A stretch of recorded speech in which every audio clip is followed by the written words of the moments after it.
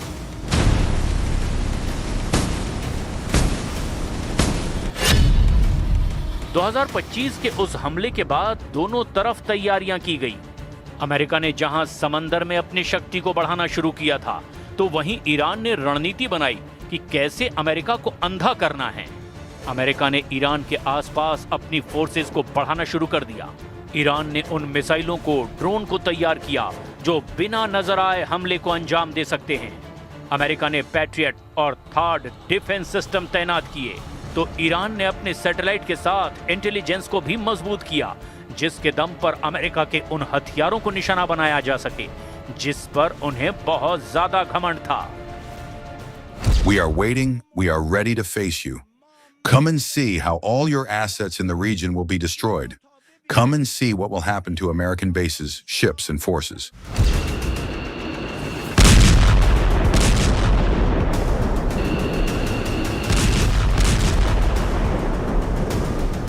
पहला हमला किया अमेरिका ने, लेकिन कालिबाफ ने सही में वो जाल तैयार कर रखा था जिससे अब अमेरिका के लिए निकलना मुश्किल हो गया।